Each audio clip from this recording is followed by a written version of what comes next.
네, 여러분들 안녕하세요. 이번 시간에는 영화를 통해서 미래로 여행을 떠나는 그런 시간을 가져보려고 합니다. 그래서 요즘에 가장 핫한 키워드 중에 하나가 4차 산업혁명이죠. 그래서 우리가 그것에 대해 공부할 때 너무 어렵잖아요. 그래서 미래에 대해서 우리가 영화를 가지고 요즘에 너무 좋은 미래를 배경으로 한 영화가 많이 만들어지고 있기 때문에 제가 너무나도 사랑했던 그런 SF 영화를 가지고 미래에 대한 이야기를 해보는 시간을 가져보도록 하겠습니다. 그래서 이 시간 강의를 잘 들으시면 우리가 미래도 이해할 수가 있고 또 4차 산업혁명을 우리가 또 준비하는 그런 계기가 되지 않을까 싶어서 이 챕터를 준비해 보았습니다. SF 영화라고 했을 때 주로 자주 가장 많이 등장하는 소재가 뭐냐면 이제 가상현실, 그리고 인공지능, 외계인, 우주여행 이러한 키워드들이 이제 미래를 배경으로 한 영화에서 많이 등장하는 그런 소재 중에 하나죠. 그래서 이런 주제를 배경으로 한 그런 미래 배경 영화를 한번 간단하게 몇 가지를 살펴보도록 하겠습니다.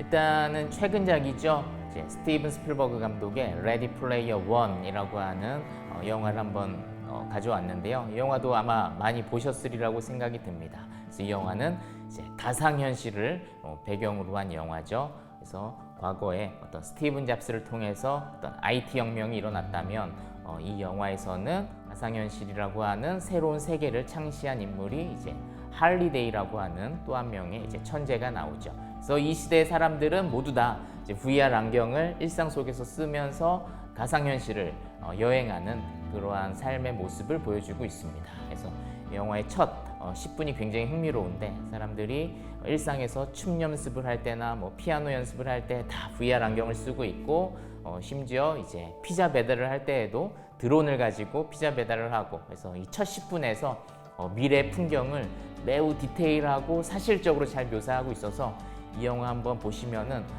미래가 이렇게 변하겠구나 라고 생각이 들 만한 장면들이 많기 때문에 한번 보실 것을 추천을 해드립니다. 그래서 이 영화를 만든 감독은 스티븐 스필버그죠.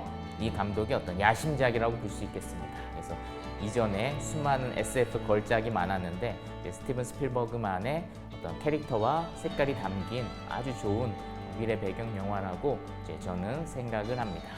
이 영화를 좀 재밌게 볼 수 있는 포인트를 좀 몇 가지 가르쳐 드릴게요. 어렵게 느껴질 수도 있는데 이러한 포인트들을 미리 알고 영화를 보시면은 굉장히 흥미로울 거라고 생각이 들어서 이 포인트들을 공유하도록 하겠습니다. 첫 번째는 레디 플레이어 1에서 그려지는 미래 사회의 풍경을 보신다면 너무나도 재밌고 4차 산업혁명의 시대가 어떠한 사회인지를 좀 시각적으로 사실적으로 볼 수 있으리라고 생각합니다. 그래서 영화에는 어떤 드론이라든지 VR이라든지 이러한 요소들이 일상에 찾아온 모습을 잘 보여주고 있고요. 또 영화의 중요한 주제인 현실과 가상의 경계가 매우 모호해지고 약해지는 그런 삶의 모습들을 보여주는 지점들이 매우 흥미로운데 그런 부분들을 한번 보시면 좋을 것 같고요.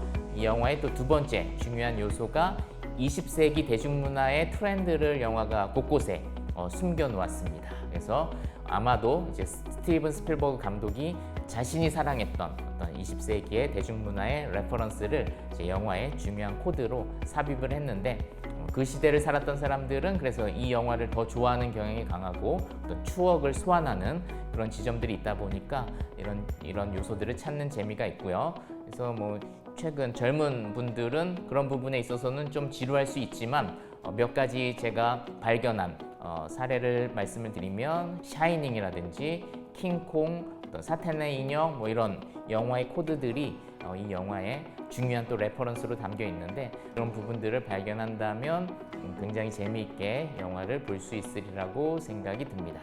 그 다음에 이제 세 번째가 아까 말씀을 드렸던 이 가상현실을 창조한 할리데이라고 하는 그 인물을 잘 보면은 굉장히 재미있습니다. 그래서 새로운 시대를 열었던 천재인데 그 캐릭터를 묘사한 지점이 굉장히 흥미롭습니다. 마치 스티븐 스필버그 자신과도 같이 느껴지기도 하고요. 그래서 그는 새로운 세계를 연 아주 거대한 신과 같은 인물로 느껴지기도 하지만 또 영화의 후반부로 가면 그의 어떤 축 처진 어깨, 그의 어떤 어두운 내면 이런 걸 보여주는데, 그래서 할리데이라고 하는 인물이 어떤 인물인지를 본다면 이 영화를 더 깊고 재미있게 감상할 수 있으리라고 생각이 듭니다. 그 다음에 이 영화에서는 가상현실을 묘사한 장면이 대부분인데, 또 간혹 이제 일상의 장면도 묘사하는데 어떤 그런 컨트라스트를 보는 것도 굉장히 중요하고요. 그 다음에 이 결말에서, 이 영화의 결말에서 보여준 어떤 세계관, 가치관, 이것을 본다면 이 영화를 더 풍성하게 볼 수 있을 것이고, 이 영화가 우리 시대에 어떠한 메시지를 주고 있다는 것을 깨달을 수 있는데, 그래서 미래에 대한 관심을 가지신 분이라면 요 스필버그 감독의 레디 플레이어 원, 이 영화를 한번 보실 것을 추천해 드립니다. 네. 그래서 이러한 가상시대를 배경으로 한 영화를 봤을 때 우리가 기억해야 될 하나의 어떤 철학적인 키워드를 아시면 도움이 되는데요. 바로 뭐냐면 이제 시뮬라르크라고 하는 개념입니다. 이 말의 의미는 뭐냐면 가상이 현실이 된 시대, 그러니까 복사된 세계가 실제 세계보다도 더 현실 같은 그런 시대를 바로 시뮬라르크라고 하는데요. 그래서 이러한 개념을 이 영화, 가상세계 영화와 비교해서 본다면 더 풍성한 감상이 되리라고 생각을 합니다. 그러니까 다른 말로 하면은 이 세계가 아톰의 세계, 물질의 세계와 디지털의 세계, 비트의 세계, 이 두 세계로 있다면 이제 비트의 세계가 더 비중이 커지는 것이죠. 아톰의 세계가 비트의 세계로 완전히 들어가 버린 그 세계를 보여주는 것이죠. 그러니까 현실의 세계가 완전히 가상의 세계로 들어가 버린 그런 세계를 말하는 개념이라고 볼 수가 있겠습니다. 그래서 지금과 같이 모든 것이 다 디지털로 바뀌는 이런 시대에 이러한 개념과 함께 이 영화를 본다면 우리 시대를 이해하는 데 더 큰 도움이 되겠죠. 그래서 VR은 이미 이제 현실 시장을 바꾸고 있다. 그래서 더 이상 슈퍼나 백화점에 갈 일이 없고, 심지어 교육 분야에 있어서도 이제 VR이 많이 섭렵되고 있고, 상업적인 분야, 의학 분야에 있어서도 VR 기술이 이제 많이 활용되고 있다는 것을 우리가 볼 수가 있습니다. 아직까지는 VR 시대가 멀리 느껴질 수도 있겠지만 이미 그것이 우리의 삶에 깊이 들어와 있고, 그래서 이 레디 플레이어 원을 본다면 가상현실에 대해서 보다 현실적으로 접근할 수 있는 그런 계기가 되리라고 생각이 듭니다. 다음에 두 번째 키워드는 인공지능입니다. 그래서 인공지능 역시 영화에서 소재로 많이 활용되고 있는 주제이죠. 또 영화적 소재뿐만이 아니라 인공지능이 이제 과학적으로도 매우 중요한 키워드이기도 하죠. 4차 산업혁명을 이야기할 때 이제 인공지능은 또 빠지지 않는 그런 개념이죠. 인공지능이 우리 사회에 큰 이슈가 되었던 사건 중에 하나가 이제 이세돌과 인공지능의 바둑 대결이었죠. 그래서 많은 사람들이 특히 이세돌 씨는 자신이 당연히 이제 바둑에서 이길 거라고 생각을 했는데 실제에서는 생각보다 인공지능이 너무나도 바둑을 잘 둬서 이제 당황했다고 하죠. 그래서 겨우 1승을 거두고 4번인가 지는 그런 결과를 맞이했죠. 그래서 영화에서 인공지능을 다루는 영화는 굉장히 많은데 그 중에서도 제가 가장 좋아하는 영화인 이제 그녀, 허라고 하는 이 영화를 가지고 왔습니다. 그래서 이 영화를 보면 인공지능이 우리의 삶에 들어온 그 근미래의 시대를 너무나도 리얼하게 보여주고 있기 때문에 이 영화를 한번 추천을 해드리려고 합니다. 너무나도 외롭고 공허한 삶을 사는 남자 주인공이 나오죠. 그래서 결혼을 했었지만 아내와는 이혼을 앞두고 있는 한 남자입니다.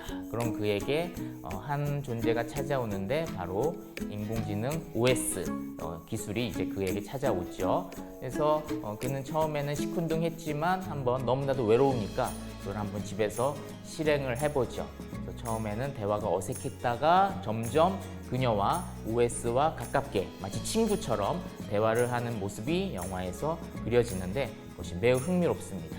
그래서 이 영화를 보면은 인공지능이 강한 인공지능으로 나옵니다. 흔히 인공지능이라고 하면은 강한 인공지능과 약한 인공지능으로 나뉘는데 이 영화에서 그녀는 이제 강한 인공지능이죠. 이건 뭐냐면 인공지능이지만 인격을 가지고 스스로 주체적으로 사고하는 그런 단계의 인공지능이라고 볼 수 있겠습니다. 단순히 계산을 하고 어떤 다양한 데이터를 수집해서 어떤 결과물을 도출해내는 그런 수동적인 인공지능이 아니라 아주 고도의 인공지능이라고 볼 수가 있겠습니다. 사실은 영화적인 설정이죠. 현실에서는 그 단계까지는 못 갔으니까 어쨌든 이 영화에서는 그러한 강한 인공지능의 OS로서 이제 그녀가 등장을 하고 이 남자 주인공은 OS인 그녀를 사랑하게 됩니다. 그래서 영화는 끊임없이 이제 질문을 던지죠. 과연 이 사랑이 진짜 사랑인지 아니면 이제 가짜 사랑인지.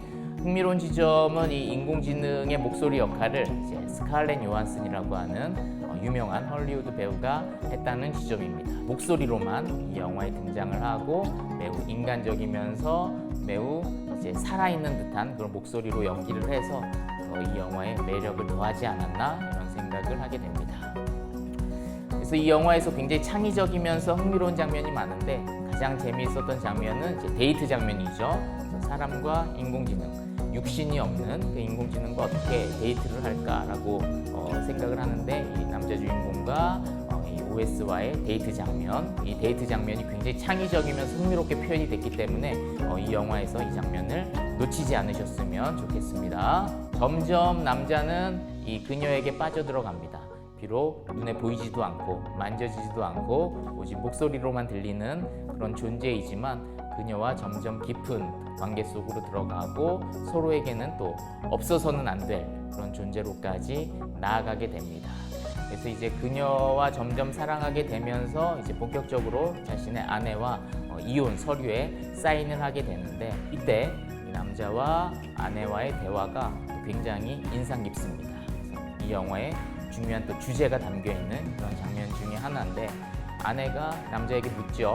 사귀는 사람 있냐고 묻자 이 남자가 대답합니다. 있다고 이야기합니다. 심지어 그녀가 OS라고 너무나도 자연스럽게 이야기를 합니다. 그러니까 이 아내가 너무나도 당황해하는 그런 장면이 보여지죠. 자기를 버리고 선택한 여자가 사람이 아닌 OS라고 하는 점을 이 아내가 듣고는 굉장히 황당해하고 이제 화를 내죠. 그리고 남자에게 이런 멘트를 합니다.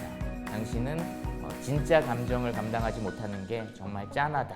그녀의 성숙하지 못함을 비판하죠. 그래서 이 갈등, 이 대화, 이것이 이 영화가 우리에게 던지는 또 중요한 메시지이기도 합니다. 그래서 과연 그가 사랑한 OS와의 그 감정, 그것이 과연 진짜 감정인가, 진짜 사랑이라고 말할 수 있는가에 대해서 우리에게 이제 질문을 던지는 것이죠. 한 과학자가 인공지능에 대해서 이야기합니다. 그것은 인간의 마지막 발명품이 될 것이다. 왜냐하면 그 이후의 모든 발명품은 인공지능의 몫이기 때문이다. 인공지능의 등장이라고 하는 것이 흥미롭기도 하지만 때로는 무시무시하기도 한 것이죠. 심지어 뉴스에 보니까 어떤 인공지능은 또 예술에까지 진출을 했습니다. 그래서 우리가 흔히 인공지능을 하면은 조금 수학적인 데이터만을 표현하는 그 정도에 머물 것이라고 생각을 하는데 심지어 소설까지 쓰고 문학상 1차 심사까지 통과하는 그런 일이 일어나기도 했습니다. 인공지능을 바라보는 과학자들의 견해는 굉장히 다양하죠. 어떤 과학자는 이제 종말을 이야기하기도 하고 어떤 과학자는 그것을 긍정적으로 받아들이고 새롭게 대응해야 된다라고 이야기하기도 하고요. 그래서 다양한 충돌의 의견을 보여주기도 합니다. 어쨌든 우리 시대의 인공지능이라고 하는 키워드는 굉장히 중요한 그런 개념 중에 하나라고 볼 수 있겠습니다. 가장 우리의 삶에 가까운 문제는 역시 실업 문제죠. 그래서 인공지능 로봇이 대량화되면 인간이 갖고 있던 직업들이 또 많이 사라질 것이고 그렇게 되면 인간의 미래가 어둡지 않을까에 대한 그런 고민들, 나의 직업이 사라지지 않을까에 대한 그런 두려움들 이런 부분들이 많이 있죠. 인공지능에 대한 고민이 굉장히 많이 되는데 이 영화 그녀를 보면 우리의 미래를 조금이나마 접할 수 있는 그런 계기가 되리라고 생각이 듭니다. 그래서 찰리 채플린의 모던 타임즈를 보면은 더 근원적으로 인간과 기술의 관계에 대해서 묘사하고 있죠. 지금의 인공지능 로봇에 비하면 좀 과거 기술이지만 모든 것이 자동화되고 효율성을 추구하는 시대에 자동화된 급식기계를 이제 도입하는 그런 장면이 이제 코믹하게 묘사하고 있는데 인간이 그 기술을 어떤 비판 없이 막 수용을 할 때 그것이 얼마나 위험하고 인간의 생명을 위협할 수 있는가를 공장에서 급식기를 그에게 실험하는 장면에서 인간의 기술의 관계를 매우 선명하게 보여주는 그런 장면이라고 볼 수 있겠습니다. 그래서 이 모던 타임즈도 추천을 해드리고요. 과연 우리가 미래를 그렇다면 어떻게 준비해야 될까라고 생각이 들겠죠. 우리는 인공지능에게 모든 것을 다 뺏기고 망하는 것은 아닌가 이런 고민도 들겠죠. 굉장히 흥미로운 실험이 있었습니다. 뭐냐면 강아지와 식빵이 막 섞여 있는 그런 사진을 이제 보여줬더니 인공지능이 강아지와 식빵을 이제 전혀 구분하지 못했다고 합니다. 그 똑똑한 그 어려운 수학 문제도 푸는 그 로봇이 오히려 우리는 너무나도 쉽게 구분하는 강아지와 식빵을 전혀 구별하지 못했다고 해요. 이런 실험들을 볼 때 과연 인간이 앞으로 나아갈 방향이 어떤 방향인지를 이제 생각해 볼 수 있는 것이죠. 오히려 정답이 정확한 그런 부분들은 앞으로 로봇이 더 잘하겠죠. 하지만 창의적이고 가장 인간적이고 가장 본질적인 부분은 로봇이 인간을 전혀 따라올 수 없는 것이죠. 그래서 이러한 부분들을 생각할 때 우리가 어떻게 공부해야 되고 어떻게 미래를 준비해야 될지를 또 보여주는 흥미로운 실험이라고 또 저는 생각을 합니다.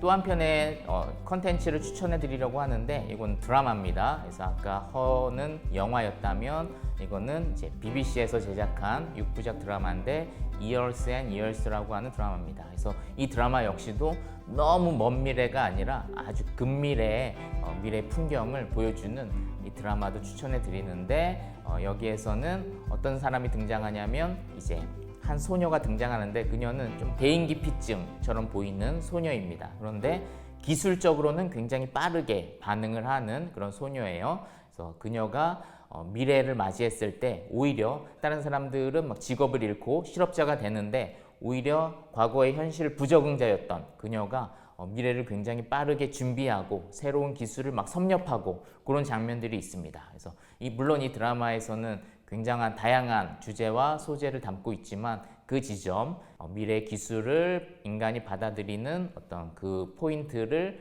본다면은 이 드라마가 굉장히 재미있고 미래에 저렇겠구나 라고 생각이 드는 그런 드라마라고 생각이 들어서 이 드라마도 추가로 추천을 해 드립니다. 어떤 트랜스 휴먼이라든지 포스트 휴먼이라든지 이런 개념을 이 드라마가 반영하고 있는 것이죠. 그래서 인간과 기술이 이제 서로 혼합된 모습으로 새로운 인간의 형태로 등장하는 그런 개념이 요 Years and Years라고 하는 드라마에서 나타나는데 한번 직접 드라마를 보시면 좋겠습니다. 그래서 이 드라마는 왓챠에서 보실 수가 있으십니다. 그 다음에 세 번째 키워드 외계인에 대한 이야기를 해보려고 합니다. 그래서 과거에는 이 외계인이라고 하는 소재가 매우 허무맹랑한 그런 소재로 여겨지는 경우가 많았는데 지금은 많은 과학자들도 이 외계 생명체에 대한 존재를 아주 진지하게 접근하는 모습을 많이 보여주죠. 그래서 이것이 굉장히 또 중요한 키워드라고 볼 수가 있겠습니다. 그래서 외계인을 소재로 한 영화는 굉장히 많지만 제가 가장 좋아하는 영화 중에 하나는 바로 드니 빌레브 감독의 컨택트라고 하는 이제 영화입니다. 그래서 이 영화는 과거의 SF 영화와 달리 외계인의 방문을 매우 사실적으로, 매우 진지하게, 매우 섬세하게 보여주는 그런 영화여서 이 영화를 또 추천을 해드리려고 합니다. 어느 날 갑자기 외계 생명체가 이제 지구에 방문을 하게 되는 모습을 이 영화는 보여줍니다. 그래서 비행 물체 모양도 굉장히 독특하고 마치 이제 달걀 모양의 그런 비행 물체가 지구에 방문을 했는데 우리가 그 전에 봤던 영화와 달리 공격적으로 우리를 맞이하는 것도 아니고 그냥 가만히 있습니다.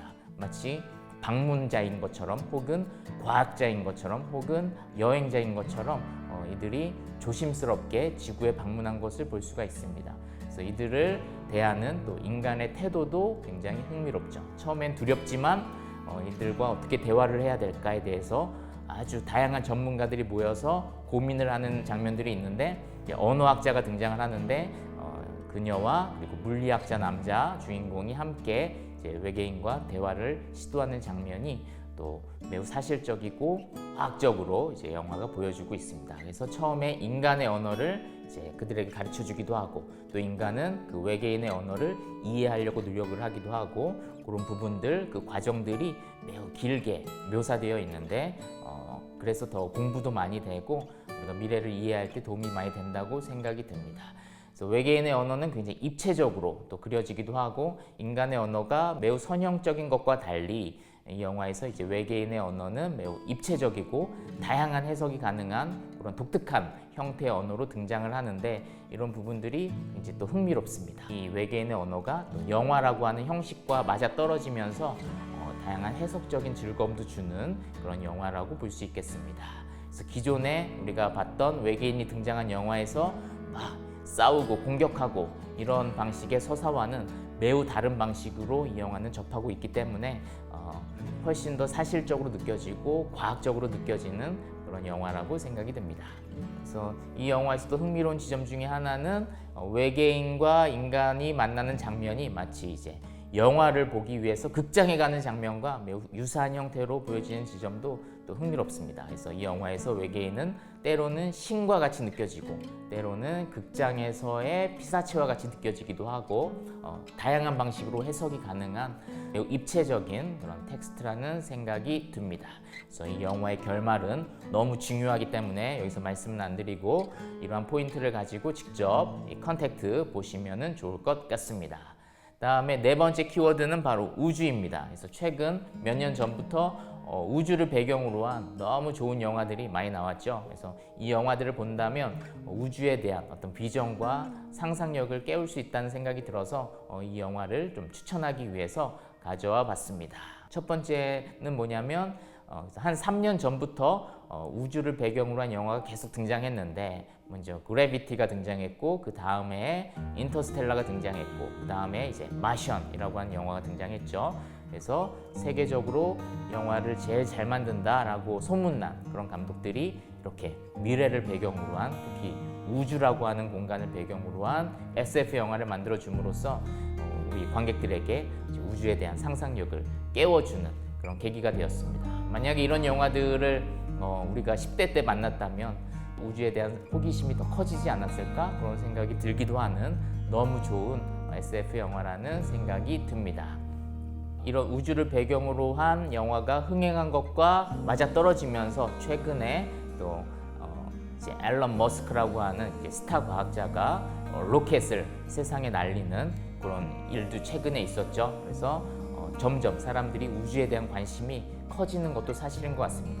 영화가 먼저 그런 상상력을 깨워주고 그리고 현실이 그 영화를 닮아가는 그런 맞아떨어지는 지점이 또 저한테는 굉장히 흥미로운 지점 중에 하나입니다. 물론 이제 퍼스트맨처럼 반대의 가치관을 보여주는 영화도 있었습니다. 최초의 달 착륙을 보여주는 영화인데 그 일을 시도하기 위해서 얼마나 많은 희생이 있었고 그 비전을 실행하기 위해서 얼마나 많은 예산을 쓰고 그것이 매우 낭비이기도 하고 매우 한 인간을 어떻게 힘들게 하는지도 그런 가치관을 보여주는 퍼스트맨이라고 하는 영화도 너무 좋은 영화이기도 하고 반면에 인터스텔라처럼 긍정적으로 새로운 미래를 향해서 나아가는 관점을 보여주는 그 영화도 역시나 좋은 영화죠. 그래서 퍼스트맨과 인터스텔라는 조금은 가치관적인 면에서는 충돌하기도 하지만 둘 다 매우 좋은 SF 영화라고 생각이 들어서 두 편을 같이 본다면 토론거리도 굉장히 많고 우리가 우주에 대해서 생각할 때 다양한 관점으로 생각할 수 있는 그런 계기가 되리라고 생각이 듭니다. 그래서 추천을 해드리고요. 그래서 SF 영화, 미래를 배경으로 한 영화들을 볼 때면 이런 근원적인 질문을 던지는 것과 같습니다. 그 고갱의 유명한 그림이죠. 우리는 어디서 왔고 우리는 누구이며 우리는 도대체 미래에 어디로 가는가. 이 근원적인 질문을 미래를 배경으로 한 영화들을 본다면 이런 질문을 우리에게 다시 던질 수 있을 것이고 우리가 가야 할 방향이 어디인가를 다시 한번 생각하게 만드는 그런 계기가 되지 않을까. 그래서 인문학자와 과학자와 이 시대의 다양한 전문가들이 좀 토론할 수 있고 더 긍정적인 미래를 향해서 나아갈 수 있는 그런 계기가 되는 그런 시간이 되지 않을까 싶어서 이러한 다양한 SF 영화들을 이 시간에 추천을 해드렸습니다. 그래서 오늘 시네 리터러시라고 하는 하나의 개념을 가지고 정말 다양한 이야기를 했습니다. 온라인 영화에 대한 이야기도 했고 젠더 감수성에 대한 이야기도 했고 미장센에 대한 이야기 그리고 SF 영화에 대한 이야기 다양한 키워드를 중심으로 이야기를 했는데 이 모든 것들이 다 시네 리터러시이고 영화 읽기에 대한 이야기인 것이죠. 여러분만의 어떤 재미난 키워드를 가지고 좋은 영화를 고르고 영화를 감상한다면 더 풍부한 영화 예술을 향유할 수 있는 그런 기회가 되지 않을까 싶습니다. 그래서 때로는 우리가 좋은 친구나 좋은 스승과 대화하는 시간을 통해서 우리의 삶의 어떤 질이 향상되는 경우도 많지만 때로는 좋은 영화 한 편이 우리의 삶을 바꾸는 경우도 많죠. 시네 리터러시 공부가 그래서 더 중요하다고 저는 생각을 합니다. 그래서 오늘 배운 내용들을 여러분들이 잘 적용한다면 영화를 더 깊게 감상할 수 있을 것이고 또 여러분의 인생을 바꾸는 좋은 영화를 더 많이 만날 수 있으리라고 생각을 합니다. 그러면 모든 강의를 마치겠습니다. 감사합니다. 안녕.